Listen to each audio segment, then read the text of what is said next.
So this interview is just to give you an overview. It's just about it's for my management and leadership in sports class, and we're just interviewing different sports professionals and what they do and just how they lead and things of that nature. So I Okay. just have a few questions, and you can go into as little or as much detail as you want. No pressure. It's supposed to be something light. So Okay. Cool.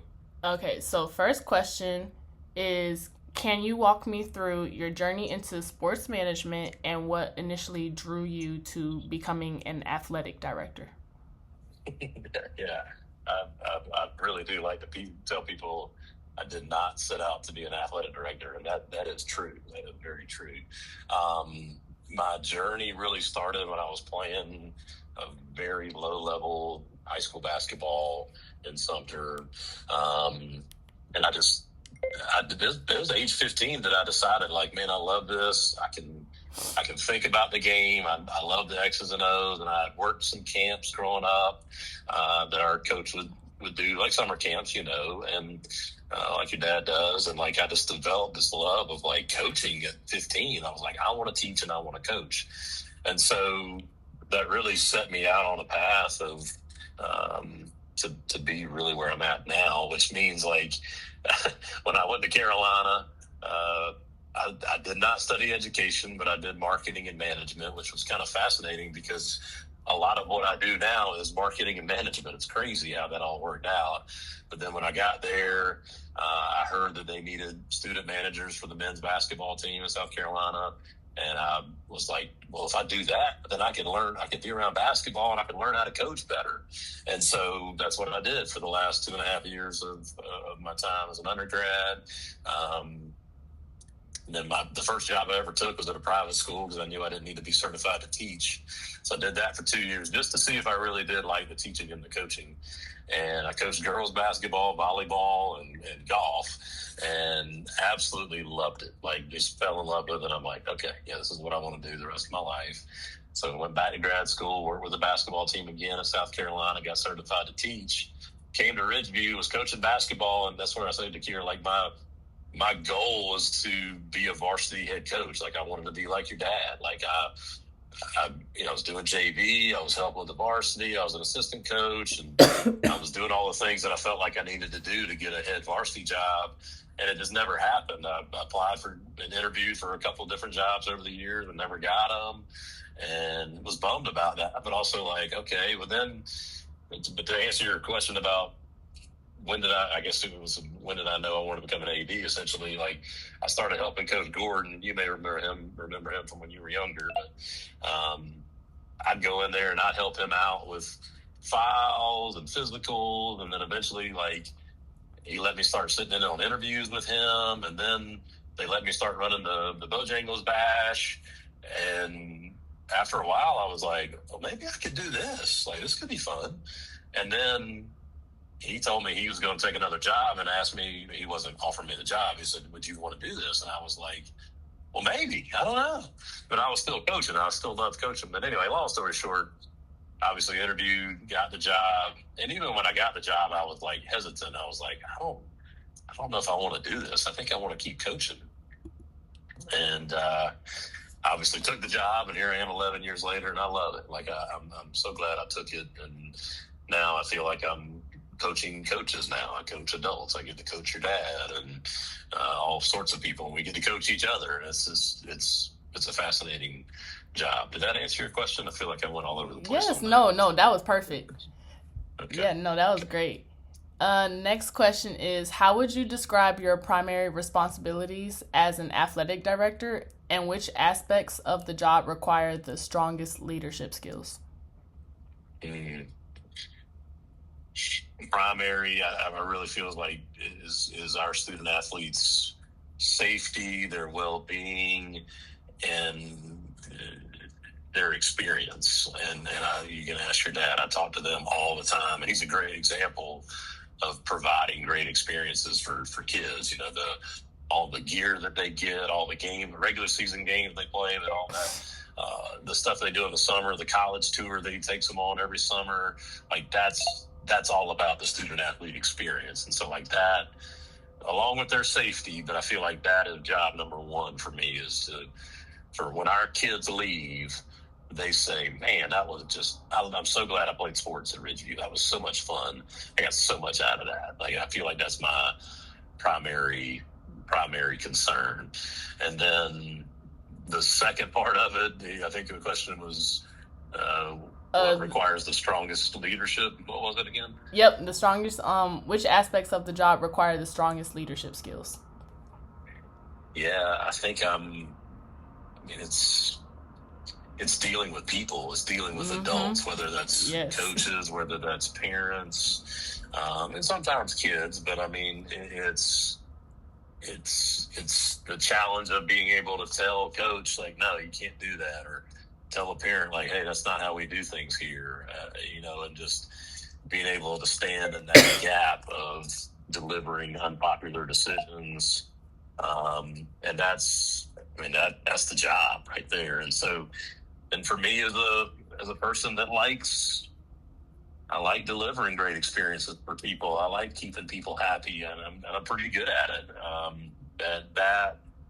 That skill, it's one that I've continually had to develop, to be able to stand there and say the unpopular thing, but but I definitely dealing with people is that would be my answer for that, for sure. No, that was a good answer. I agree. From the outside looking in. Okay, let's see. Oh, next question. In your role, how do you motivate coaches, student athletes, and staff to align with the school's athletic vision? And what type of leader are you when you do this? Yeah, so I'll answer the second half of that first, and you're going to hear my dog's whining for dinner. Sorry, buddy. I know you're good. Late. All right. Okay, so I like to feel like, I like to believe that I'm a consensus builder as a leader, meaning that it's very rarely that I'm saying, coach, you have to do this, you better do this, or you're going to get fired, like that threat, like kind of fear-based kind of leadership, right? I don't like being led like that. I don't want to lead my coaches like that. And, every now and again, there are times that I have to tell coaches, like, hey, you have to do this, but I just like to invite them along on a journey as much as I can, knowing that, again, there are things that they have to do. There are things that your dad has to do that I know he's like, oh my God, I have to do. Yes, you have to do that. Because there's things that I have to do. That's inherent in any job, right? But I think to your first part of the question, what I'm trying to do to get them to align to our mission and our vision, our core values and our creed and all of the things that we have, is that honestly, I just keep reminding them. If you've ever watched one of our signing days, I talk about next level. That's how I open up every time we have a signing day. I talk about, hey, we'd love to watch these kids grow, which is next level. That's the part of the definition. And also, like, hey, y'all are signing to play sports at the next level. This is awesome. Congratulations. But like, I'm constantly using those things just in my everyday language. And I've got and I'm happy to share these things with you if you ever want to see them, but like 5 expectations of coaching. It's on a coach's website that only our coaches really use. And I remind them of it. Like I had to get on a coach this year about their effort level. And that's one of our expectations, is like, hey, you're going to give great effort with every kid. Like, and if you can't, then don't work here. Like if you're going to give up on kids, this isn't the place for you. And so, we have those things in place. I remind them of them. And I think this year more than ever, I'm holding them accountable to those things that we have in place, and just saying like, hey, this is who we are, y'all. And And I don't like to shame them. I don't like to, beat them upside the head with it. I just use it in everyday language, and that seems to help build that consensus that I'm talking about, build that camaraderie that I really feel like, for the most part, our coaches have. Like we all kind of know what we're doing, and I think as a leader, I think it really takes that constant reminding to remind them, like, because it gets hard. Like, this is the thing, I've actually been doing a lot of writing about this lately, Bakura. It's, education, you've seen it. Like, it's kids, it's late night games, late night practices, early morning practices, it's parents complaining, it's all these things. And so it's easy, if you're not careful as a coach, it's easy to lose sight of what you're doing and why you're doing it. And so that's why I try to stay centered as a leader myself, and then also just, hey, this is a reminder. This is what we're doing. Remember, I know it's hard right now, but hey, this is what we're doing. This is the job. So, yeah, no, that's perfect. I think that sums it up quite well. Next question. Okay, I like this one. Looking at your experience, what recurring themes do you see in successful high school athletic programs? That can be the culture, the communication, the community support, accountability, and you can kind of tie it into Ridgeview or just any school you've kind of seen in general. Yeah, so I think that is a great question. I think a lot of those things work in tandem together. Whether it's kind of like the chicken or the egg. Does the community support, does that come if you don't have a good culture? Well, no. Like I think you have to have a good culture, and every culture looks different, right? And so I think a lot of times, and Ridgeview is getting to this point I'm about to try to make, that we've been around for just over 30 years now, and we now have kids. They're young, but we have kids that are now kids of their parents that actually went through Ridgeview, obviously. And so like the more like legacy type of a kid. And so I think that a lot of the times these more successful schools have been around for a long time. It's not always the case, but I think that's something that really lends into having a good culture, is being around for a long time and having those legacy students, But I really do feel like, I'm talking about community here again, but like those schools that really do engage the community really seem to be successful. And I think Ridgeview does a good job of that. I think we do a really good job of that. And winning helps. Having winning football and winning basketball and winning track and field, all of that stuff really helps bring people in, because when I meet people out in the community, 9 times out of the 10, if they just find out what I do or whatever, they say, well, how's your football team? How good's your football team? They always ask that. And people want to be a part of winning programs. And so they want to know, like, hey, we have winning programs. And so, I guess I'm rambling on this question. No, you're not. Those successful programs, those successful schools really do have a solid culture. They know who they are, and they tell people about it, and the community comes along for the ride. And that's a good question. I like that. I thought that was really nice too. That was a good answer. What goes into planning and executing large-scale events like the Bojangles Bash basketball tournament or the Blazer Twilight track meet? Yeah, so it's a lot of work. It's a lot of planning. I'll speak about the Bash because I still run that.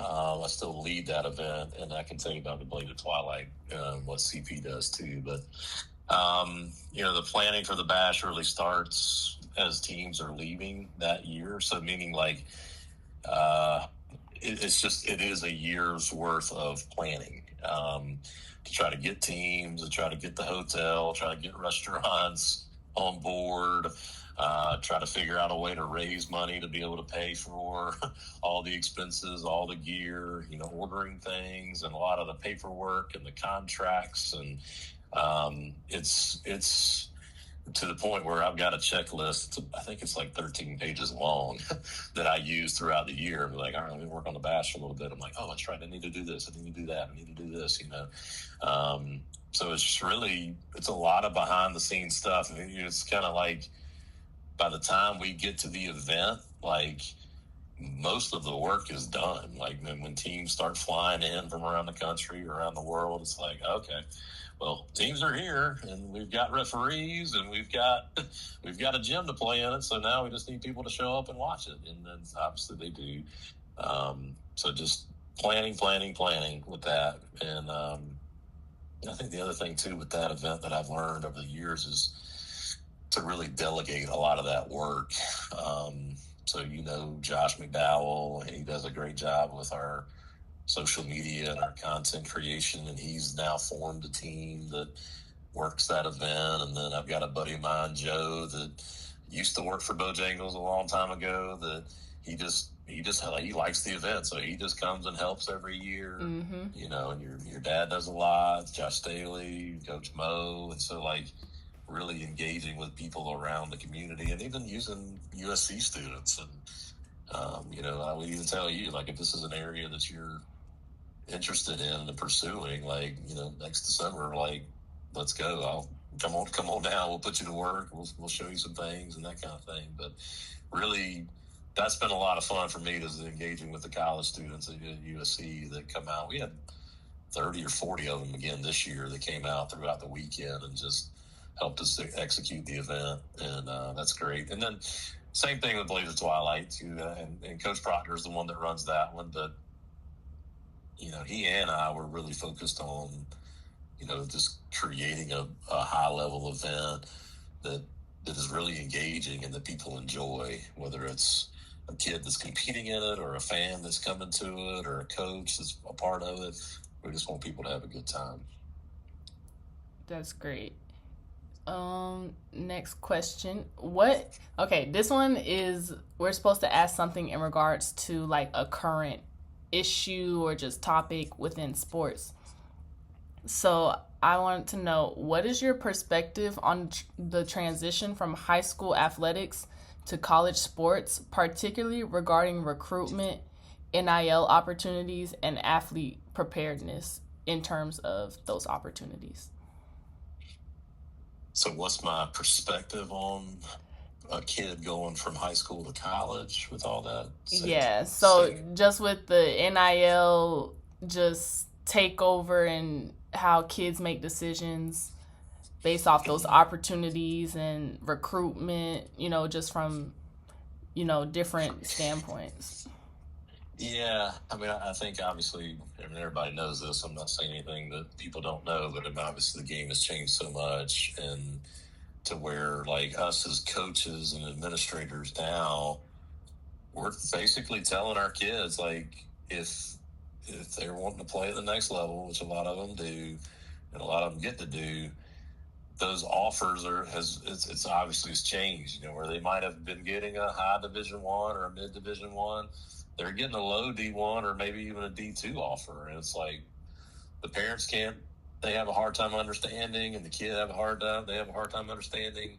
But we just tell them y'all, this is the way the game is now. Take that offer, go somewhere and compete and play well, and then you'll be able to transfer. And eventually maybe you'll be able to make your NIL money at a bigger school, but you have to produce.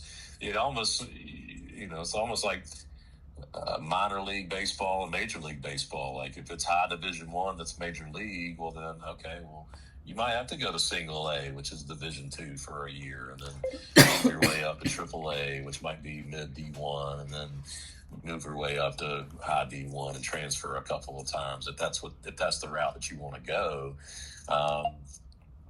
And it's a different world. Actually, the restaurant I was at, I got to see Gigi. He's in town for the All-Star break, and we weren't there together, but I was just oh, that's cool. And but he's a great example. He was a high Division I kid. He's an NBA kid, and all these schools throwing all this kind of money at him, and I don't know all the ins and outs of the financial stuff, nor do I want to know. But also, like, as an 18-year-old, if I'm handed a couple $100,000, like, wow, that's a big responsibility, and it's just who would have ever imagined that we would be here, you know? And so the game has changed. I think the onus is on us as coaches, and again, your dad does a great job of this. Is like educating kids to say, hey, take the right offer. You know, don't have to necessarily take the biggest money, but take the right offer for you and for your family, and trying to educate them on how to make those decisions that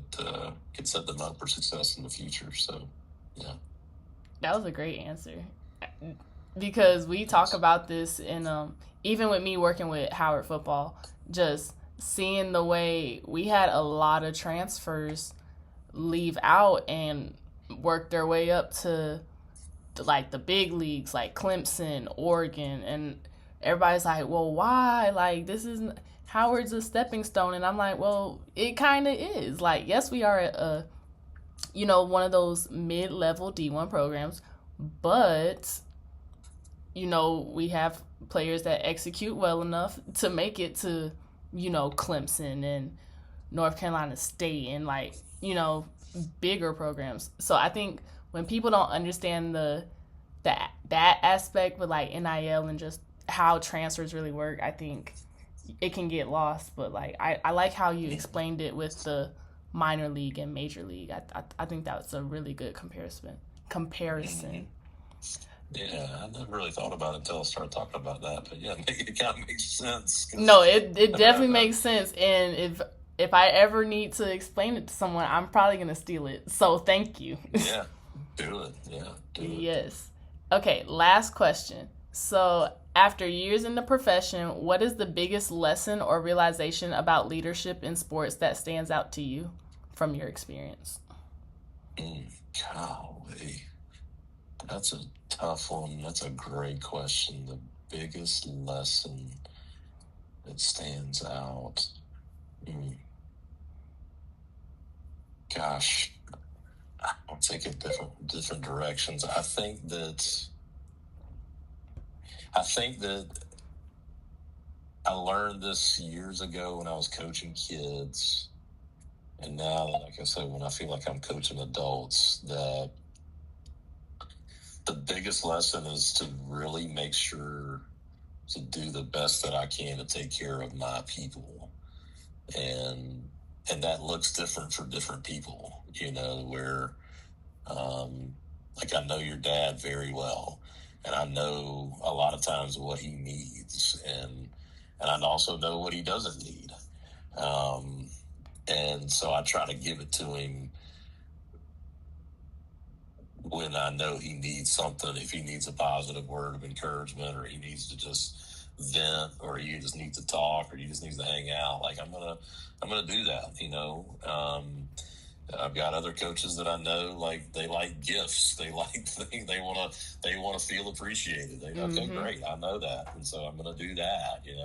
Some coaches, they want more responsibility, and so by me giving them responsibility, they feel recognized. And I'm like, great, I'll give you more responsibility. That's awesome. And so, like, my whole point is, like, I had an old mentor coach of mine that you may have met when you were a baby, but his name was George Glimpf. He was Eau Claire's basketball coach, legendary state championship winning coach, coached Jermaine O'Neal in high school.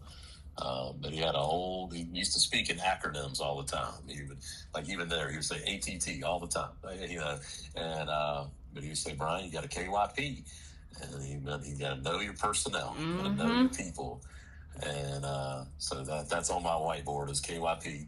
And it's so true, because, again, high school athletics, it's a crazy world. There's something going on all the time. But, like, if I can do my part to make sure my people they feel cared for, they're caring for themselves, then things just seem to work better. It may not necessarily mean that we win more or all that, but, like, a lot of times it does. But it's just the same thing that I want for my kids, I want for my coaches. I want my coaches to have a great experience and my staff to have a great experience too. And then I really feel like it starts with taking good care of them. That's a perfect answer. That yeah, you did great. That's all the questions that I have. So. Okay. Well, cool. Well, thank you.